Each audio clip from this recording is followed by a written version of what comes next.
Okay, so good day to everyone. So for today, we're going to have a new discussion, and our topic will be operating and financial leverage. This will be our last topic for the first grading.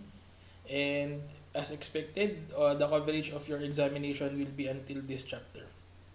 So our goal for today is to finish the discussion of operating and financial leverage and to discuss how this can be used by a company or a financial manager in decision making for purposes of maximizing the wealth of a particular business. So let's proceed with the objectives of our discussion. For a while, I'll just open my pointer. Okay. So for our discussion today, we're going to have this particular learning objectives. So we are going to discuss the concept of leverage. We will have a brief discussion of the break-even analysis. This is just a brief discussion because generally we are going to discuss this in detail when you go to higher accounting. We also discuss operating and financial leverage. And then we are going to analyze the combined leverage of a business and also discuss the potential profits and the risk involved or the risks involved in aiming higher profits. So let us proceed first with the concept of leverage. So leverage is basically a concept that we need to understand because the particular leverage of a particular business is going to highly affect the profitability of the business. So when you talk about leverage, it basically means how are you able to use or how are you able to maximize the use of certain resources in order for you to generate profit for a business. Okay? So as the term provides here or as the definition provides here, the use of special forces and efforts to magnify or produce more than the normal results from a given course of action.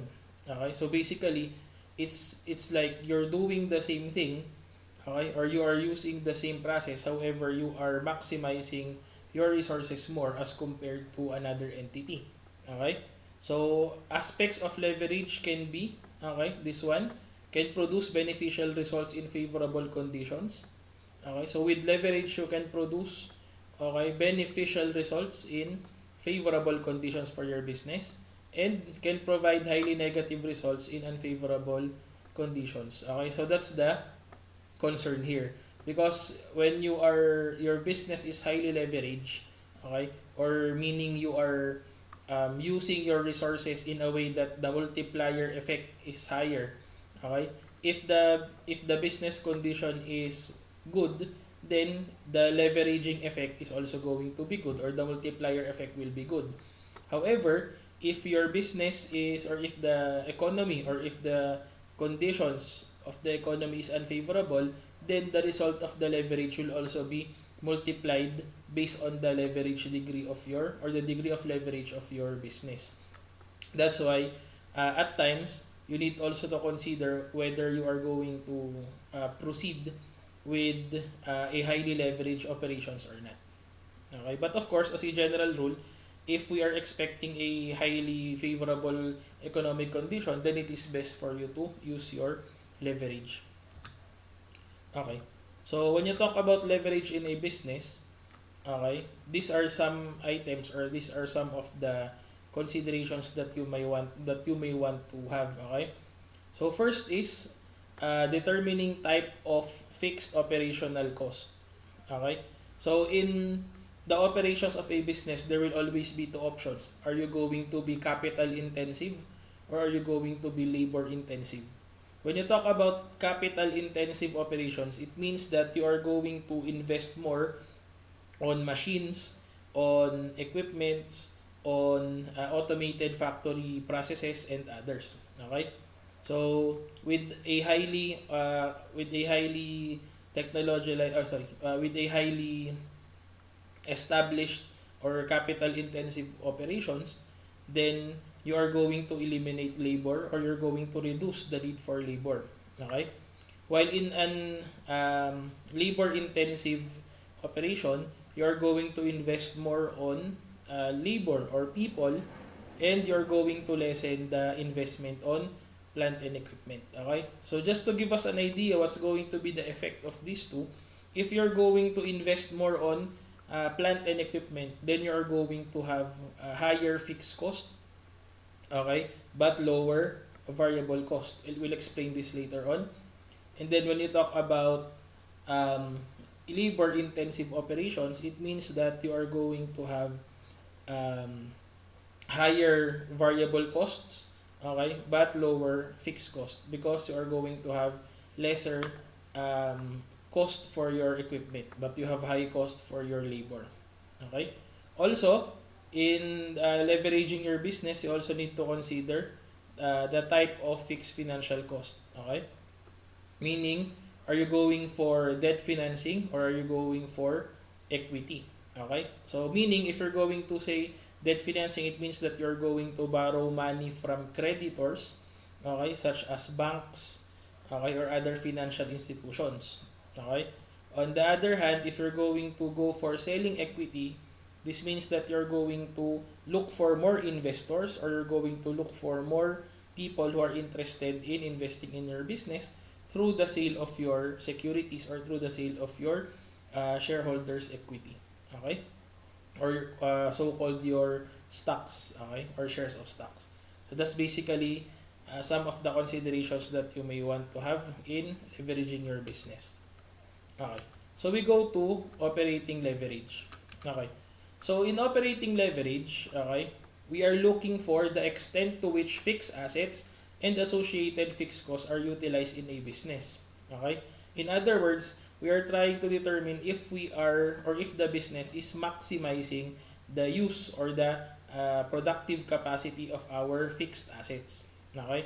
And in analyzing the operating leverage, we need to understand that there are various costs involved. Okay? So just to give us an idea, we're going to have an example here. So let us assume that you are, just to give us an idea, assume that we are selling um, let's just say product X. Okay?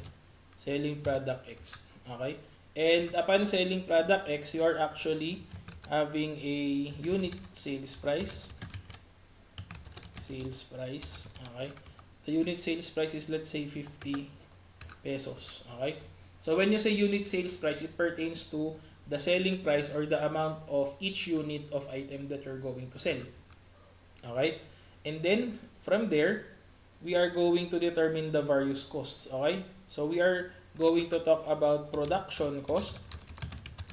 Okay? By the way, if you're enrolled in Manserve 1, okay, you're also going to discuss this. Okay? Production cost, which could be in the form of direct materials, direct labor,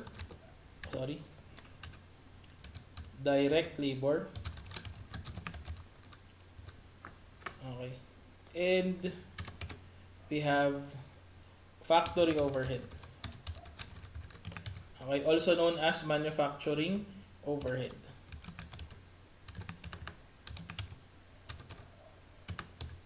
Manufacturing overhead.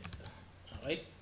So generally, if we're going to analyze this, okay, your manufacturing overhead or factory overhead can be variable and can be fixed. Okay? Okay. Also, in relation to the selling of your product, there is what we call period costs. Okay? Which could be selling and administrative. Okay. And your period costs, okay, such as your selling and administrative, could have a variable component and a fixed component. Okay? Same is true for our administrative expense. Okay. So let's just assume that in order for you to produce, okay, 1 unit of a particular product, assuming product X, you need to have or you need to incur let's say 7 pesos of materials, 5 pesos of direct labor, and for the manufacturing overhead you will incur 3 pesos for variable, and for the fixed cost, let's assume that the total fixed cost is, let's say, 100,000. Okay, so this is total. Okay, it does not mean, or it does not talk about the per unit. This is the total fixed cost. Okay, so let's just put the word total here so that we will not be confused. Okay, for the selling expense, let us assume that for the variable selling you will incur 2 pesos here, and then the fixed cost you will need 75,000. Okay, and then for the variable cost, it means that you will let's assume that you will incur another 1 peso and 50 centavos, and then the fixed cost here is 90,000. Okay, so let us try to understand this now. Okay, so your sales, okay, your sales price here, or the unit sales, will be multiplied by the total units produced for you to get the total sales. Okay, so now let us determine first if the items are variable or fixed. Okay, of course your direct materials is considered as variable because, sorry, the spelling is wrong.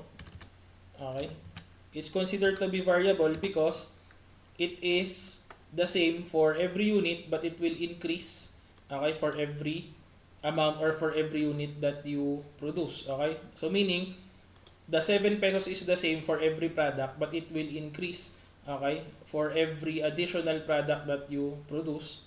Okay, so example, if the direct material cost is 7 pesos, if I am going to produce 1 unit, I will only incur 7 pesos. But if I produce 2 units, I will incur 14 pesos. Okay, so this means that on a per unit basis, the amount is constant, but on a total basis, it will increase as production increases. Okay, so direct labor is also variable. So this is already given. The overhead is variable also. Okay, and then your total fixed cost, okay, from the word itself, it's fixed. Okay, meaning for a particular number of units that you're going to produce is going to be the same all throughout. Okay, this is also going to be variable. This is fixed, of course. Okay, and then this is going to be variable, and this is going to be fixed. Okay, so if we're going to try to summarize this now, okay, the total variable costs, okay, of the project is equal to 7 pesos plus 5 pesos plus 3 pesos plus 2 pesos plus 1 peso and 50 centavos. So this is the variable cost. Okay, the fixed cost of the operations is equal to the 100,000 of manufacturing cost, 75,000 of the selling, plus 90,000 for the administrative. So this is now your variable cost and fixed cost component. Okay, so now we need to understand further what is the relationship between the selling price and the variable cost. Okay, so if the selling price, okay, is equal to 50 pesos per unit, and the variable cost is equal to 18.50 or 18 pesos and 50 centavos, then the CM or the contribution margin is going to be equal to 50,000 minus 18,500. So this will be your contribution margin. Okay, so our next concern now is what's going to be the effect or the meaning of contribution margin. Let's just complete this. Contribution margin. Okay, so I'll just make this longer. Okay, there, wider. There. So now, what is the effect of the contribution margin? Okay, the contribution margin is now going to be defined as this. Okay, so that we can imagine it.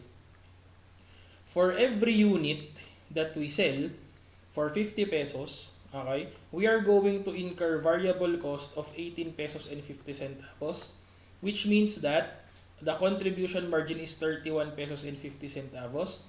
Contribution margin being the amount that is going to be used to first, okay, number 1, it is going to cover the fixed cost. Okay? And then number 2, it's going to be the basis of profit. Okay, so that's the concept there. So whenever you have a contribution margin, it will first be used to cover fixed cost. And then when all the fixed cost is already covered, okay, then you can now determine the basis, or you can now determine your profit. Okay. So to explain further, this is how we are going to illustrate that. Okay. Assuming you have 200 your total fixed cost. Okay? Your total fixed cost is equal to this one, correct? Okay? The question there is, if the total fixed cost is 265,000, how many units are we do we need to produce in order for us to cover the total fixed cost? Okay? So what are you going to do? You are going to divide, okay, by our contribution margin. So it's going to be divided by this one. Okay? And what will you get? You will be able to get the total units, okay? Units to cover fixed cost. And that's going to be equal to 265,000 divided by 31,500, and that's this amount. Okay? Rounded off, you need to produce, okay? You need to produce, or to conclude, to cover fixed cost, produce and sell 8,413 units. Okay? So what do we mean by that? It means that the next unit that will be sold after the 8,413 units, okay, it will now be a contribution to our profit. Okay? So let's go back to our PowerPoint presentation for us to understand this further. Okay? So we already established that to have our leverage, we need to understand the concept of your fixed asset and the fixed cost, okay, associated with your business. And to do that, you need to understand the difference between the fixed and the variable cost. Also we have the semi-variable cost. But in this case, we are not going to complicate things, and we're not going to consider the semi-variable cost first. We will assume that all costs are either classified as fixed or variable. Okay? So to continue, how are we going to compute for the break-even? So we already discussed this a while ago. Okay? So the break-even point is actually this particular point. Okay? The units, okay, that is needed to cover fixed cost is the break-even point. Okay? So in other words, if you need to cover the fixed cost, or if you want to fully recover or fully pay up all the fixed costs, then you need to produce 8,413 units. Therefore, the break-even point is equal to 8,413 units. Okay? So this is in units. Okay? So if you go back to this is basically what's going to happen. Once you reach the break-even point, okay, or the point wherein there is no profit, okay, there is no profit, then everything or every additional unit that you're going to incur now is going to be in a profit area. Okay? So for us to understand further, let's prepare the computation. Okay? Let's say that we are going to compute for the sales. Okay. For a while, I'll just fix the format so that we can see everything. Okay? So here, based on the information given a while ago, let us assume that we are going to compute for the sales. Okay? So the sales is computed by the selling price multiplied by the units sold. Okay? And based on our computation a while ago, the selling price is 50 pesos multiplied by the break-even point. Again, the break-even point here is, let's just use this one, the exact amount that we computed. So let's have this. Then this is going to be our sales. Okay? The variable costs, okay, is equal to the same. The fixed cost is, let's go back, or sorry, the variable cost, that's 18 pesos and 50 centavos. Oops, sorry. And then multiply it by the number of units, which is also this one. So now our contribution margin is going to be equal to the sales minus the variable cost. Okay? And if you look into the fixed cost, okay, which we provided already a while ago when we had the computation, the total fixed cost, okay, which is actually the sum of all the fixed items here in our previous computation here. Okay, so if we add all of these items, that's actually the 265,000. So that's the same here. Okay, so now the profit or the operating profit is equal to 0. That's going to be contribution margin minus fixed cost. So that's basically what we are trying to say when we are looking at the operating profit, or we are looking at the break-even point. So the break-even point is either the sales level or the units, okay, of sales that will lead us to zero profit. Okay? So it means that after the break-even point, for another unit, okay, for the next unit that we produce, we are now going to earn a profit. Okay, so that is the concept there. So if we go back here, after the break-even point, after we reach this point, for every additional unit that we produce, there will be additional income. Okay. So in our break-even analysis, okay, let us assume that in this example, because this is not actually what I computed, the break-even point is 50,000 units. Okay. So let's just follow the computation provided here. Okay. So let us assume that in this example, the total variable cost is 80 centavos, and then the fixed cost is 60. This is fixed cost 60,000. Okay, so the total cost is 100,000. Okay, this is a bit confusing, so I will use our Excel so that you can see it better. Okay, so it says here that the variable cost, okay, variable costs, they did not specify what components these are. They just stated that the variable cost is at 80 centavos. Okay, and then the fixed cost is at, based on the problem, fixed cost is 60,000. Okay, so that is the concept there. And then the selling price based on this information is $2. Okay, so let us add the unit selling price, or the unit selling price. The unit selling price is $2 in this case. So let us try to check if this is correct. Okay, so if the selling price is $2 and the variable cost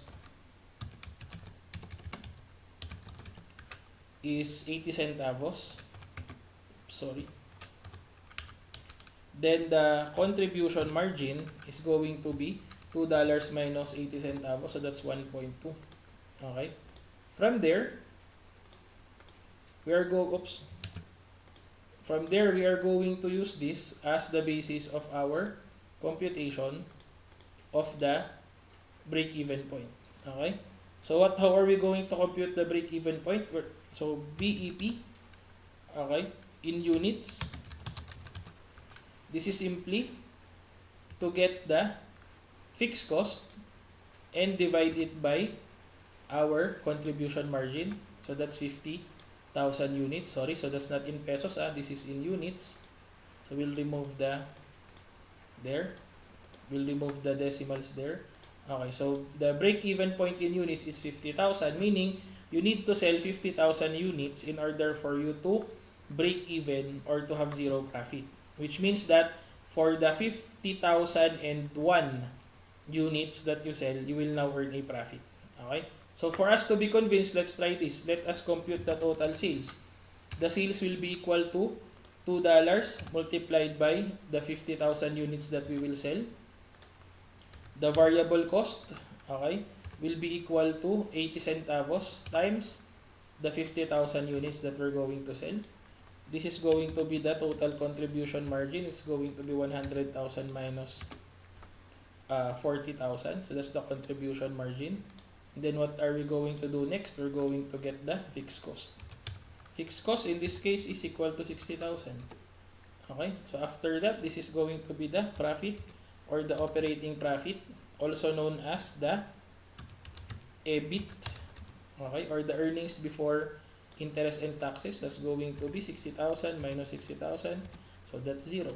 Okay, so meaning we are correct, the break-even point is 50,000 units. Okay, so that is the concept there. Now, if you want to determine the break-even point in pesos, then what you're going to do is to simply multiply the in units, or the break-even point in units, multiply it by the unit selling price. So the break-even point in pesos is 100,000, which is the same here. So it means that in order for you to break even, you need to be able to earn or to sell 100,000 pesos or $100,000 in this case. Okay? So that's also the analysis here. Okay. So if we try to compute, so this is actually the same as our illustration a while ago. So that's 50,000 units also. Okay? So now, let us try to have an analysis, or let us try to now go to our leveraging and discuss the concept of our cost volume profit analysis by comparing leverage firms and conservative firms. Okay? So let us assume that this is the figures, or this is the amounts of a leverage firm, meaning this is a business that maximizes the use or maximizes the fixed cost or the fixed assets of the business. Okay? And we have another business, a conservative business, okay, which uses or focuses on labor instead of the fixed cost. Okay? So let us see the information of conservative. So conservative is this one. Okay? This is the details of the conservative firm. There. Okay? So for us to understand this better, let us try to let's try to analyze this by comparing the two information.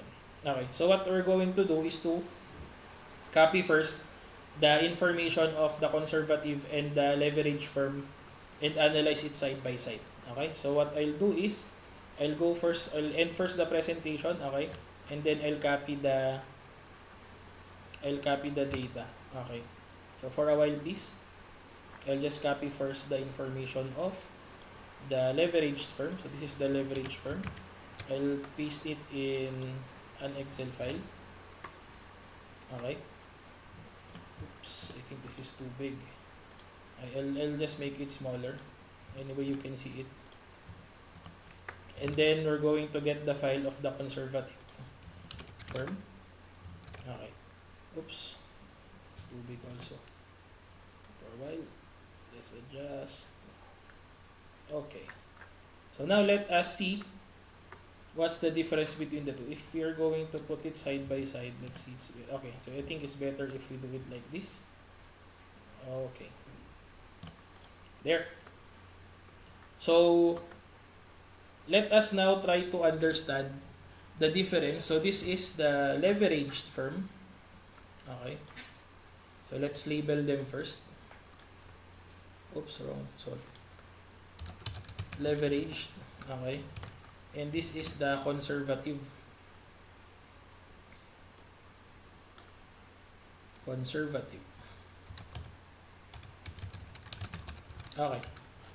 So as you can see, a leverage firm has a break-even point of, which is the zero profit area.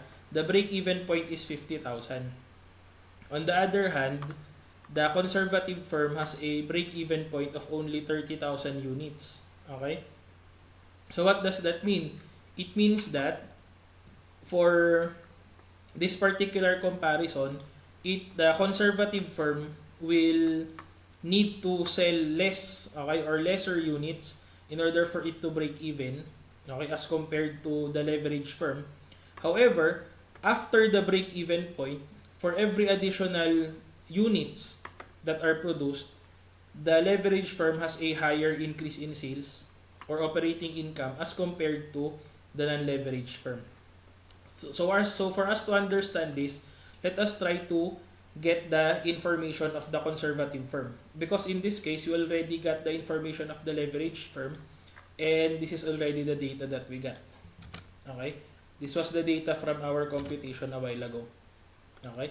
So the concern now here is for us to be able to get also the information of the other business, the conservative firm, based on the information given here. So let us try to solve for that. Okay, so in this case, we need to get also this information. So let us get the unit selling price. How are we going to get that? Let us base it on the information here. Okay? So if that is 30,000 units sold, getting or garnering a 60,000 total revenue, then it means that we simply divide the 60,000 divided by 30,000 units. So it's the same. We're going to have $2. Okay? For the variable cost, that's 48,000. So what we're going to do is to get 48,000. So that's the total variable cost, and divide it by the units here, which is 30,000. And you will get 1.6. Okay? So basically, looking at the comparison, there is really a gap between the variable cost of the leverage firm and the variable cost of the conservative firm. However, when it comes to the fixed cost of the conservative firm is only 12,000. Okay? So that's the main difference of the two businesses. Okay? So for the conservative business, they have the same selling price. However, the conservative business is spending more on the variable cost as compared to the leverage firm. However, it is spending less on the fixed cost as compared to the leverage firm. So this is now our information. So the concept here now is which of the two businesses is better. Okay? The answer is, of course, as a general rule, if the business or if the operations or the economic situation is positive or it's going to be favorable, then it is best for you to be on a leverage side. However, if it is going to be a negative business situation such as what we are experiencing right now, then look at the difference here. Okay? If we did not reach the break-even point for a leverage firm, the losses that it will incur is actually greater as compared to the losses that the business will incur under a conservative setup. Okay, so that is actually our concern here. So now, with that information provided to us, let us go back to our computation that was here. Okay. So let's proceed with the comparative approach here. Okay?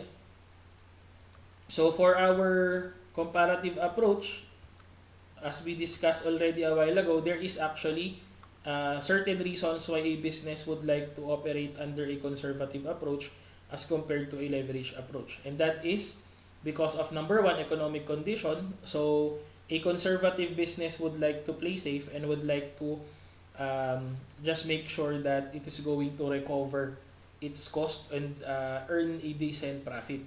While a leverage firm is more aggressive and would like to earn more profits. But of course, there is a risk involved there.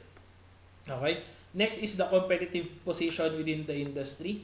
If the firm is operating in a particular industry that has a very strong competition or that has a very strong competition, then a conservative firm would most likely just go by with its policies in order for it to at least break even faster, okay, for it to gain a break even point faster and then just earn a little profit at a for its additional units that was sold. While a leverage firm is going to be on an aggressive side and assume that it will be able to compete, okay, with the industry and still reach the break-even point and even beyond that, because the leverage firm is expecting a higher profit. Okay? Next concern is future position. Okay? So a conservative firm is looking more of stability, while a leverage firm is looking more at market leadership. Okay? Or being number one in the competition. And then matching an acceptable return with a desired level of risk. So a conservative firm is only looking at a return, okay, that is enough with the level or the minimal level of risk that it is expecting. While a leverage firm is actually looking for higher profits with, of course, the understanding that there is a higher level of risk. Okay? We also have the concept of cash break-even analysis, but this is actually not something that we use because this is not a comprehensive way of analyzing break-even. So the break-even analysis based on cash is actually looking at the cash amounts only, or looking at the amounts of cash that was spent, okay, in the operations. So meaning they are going to not include, or they will exclude depreciation, sales on account, purchase of materials, and accounts payable, because these are not involved in our cash transactions. But again, we will skip this part because cash break-even is only for advanced purposes. This is not actually part of the board exams, and this is not also part of the basic analysis. If you go to higher accounting or if you go to higher financial management classes, then that's the time that you will discuss cash break-even. But the concept here is the same. Okay? You're simply going to still look at the fixed and variable cost, but you're going to remove all of the items that are non-cash. Okay. So now we are ready to compute our degree of operating leverage. So this is the first leverage that we are going to compute. And the degree of operating leverage is basically focused on the change, okay, or the change in operating income for every change in the level of sales. Okay? So that's basically the concept here. So the computation or the formula is you're going to get the percentage change in the operating income compared to the percentage change in the unit volume or the unit sold. Okay?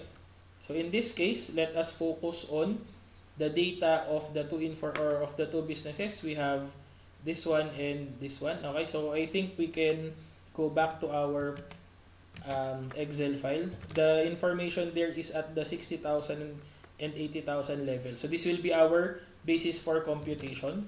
So we are going to focus on the 60,000 to 80,000 level here and 60,000, 80,000 level here also. So this will be the information, and this is also the given data. So it's the same. Okay.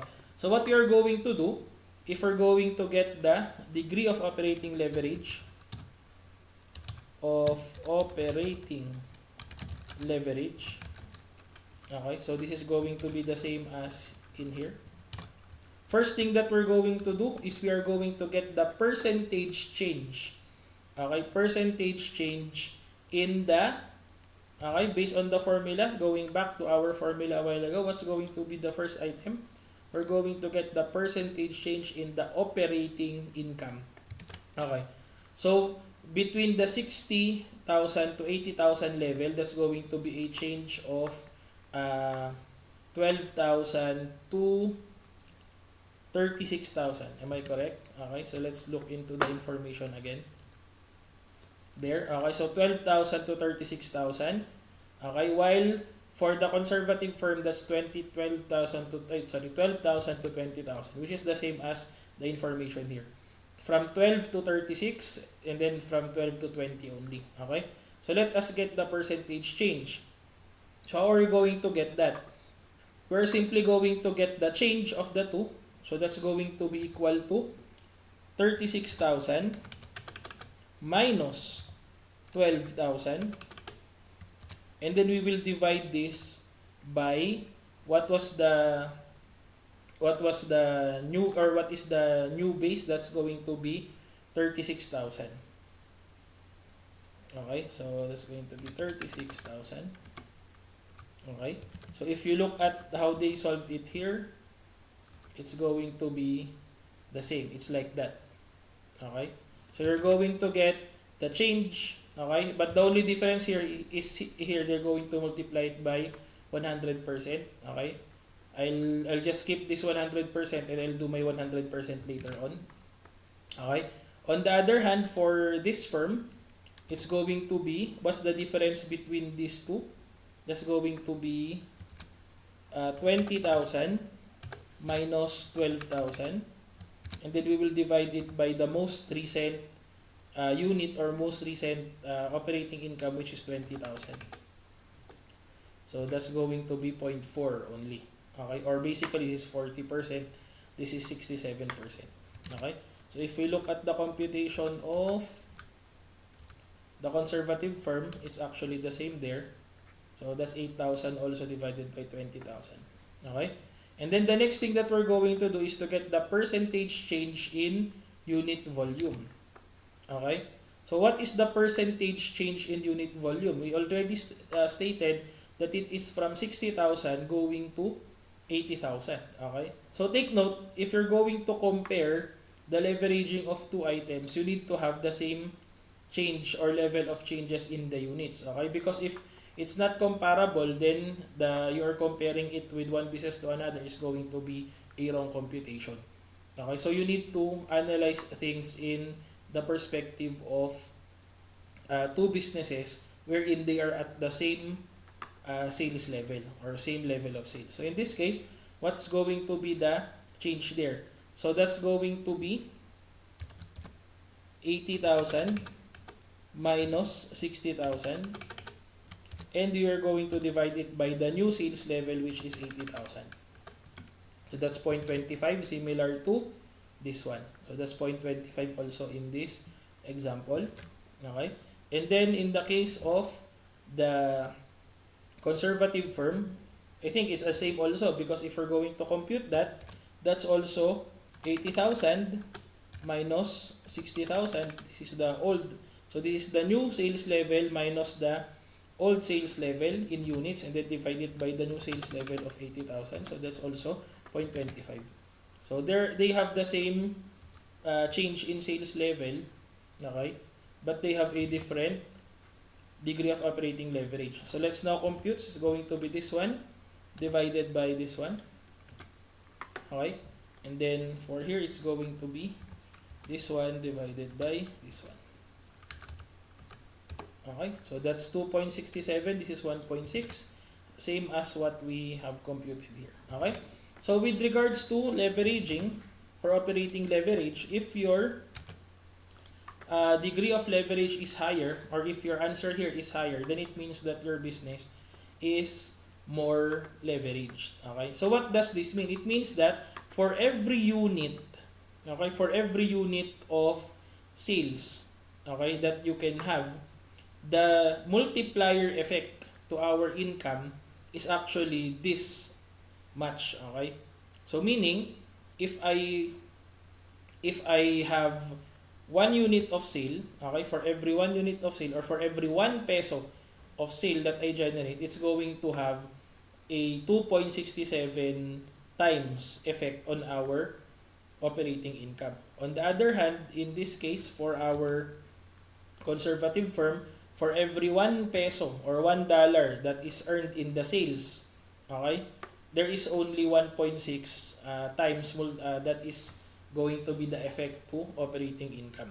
So which means that the leverage firm is better because it has a greater capacity to maintain or to generate operating income for every sale, okay, that was generated after the break-even point. Okay, so that's actually the concept there. So if you look at this, which of the two is better? Okay? So again, it depends on what is your business's objectives. Sorry. If the business of the objective, or if the objective of the business is only to survive, okay, and to have a lesser break-even point so that they will earn more or they will earn faster, okay, then they go for the conservative. However, if they are looking into the leveraging, okay, wherein they would like to be more aggressive and earn more, then they need to risk, okay? They need to risk the break-even point, okay? They will need to have a higher break-even point, but after the break-even point, they will be having higher profits eventually. Okay? So that is the concept there. So that's your decision. That's going to be what you're going to do later on. Okay? So with that, looking at our computation here, if you want to have your algebraic formula, but actually don't do this anymore because generally it's just a repetition of what we did already. Okay? So if we're going to make the same computation, it's going to get the same item. So the 2.7 there is the same as the 2.67 here, just rounded off. So it's up to you later on if you're going to memorize this formula or you simply go back to how we did it a while ago. Okay, so that is our degree of operating leverage. So again, for degree of operating leverage, the higher, the better if the economic condition is favorable. Okay? However, if the economic condition is unfavorable, then having a high leverage is also going to be detrimental to the business. Okay?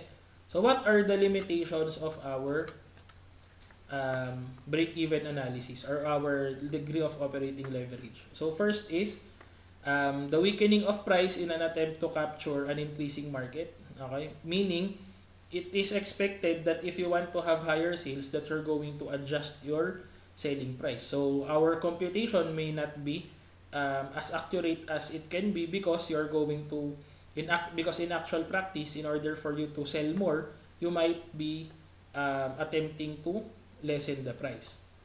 Next, cost overruns when moving beyond an optimum size operation. So there will be rejects, okay, there will be substandard product. So it may mean that the quality of your product as you produce more may result to have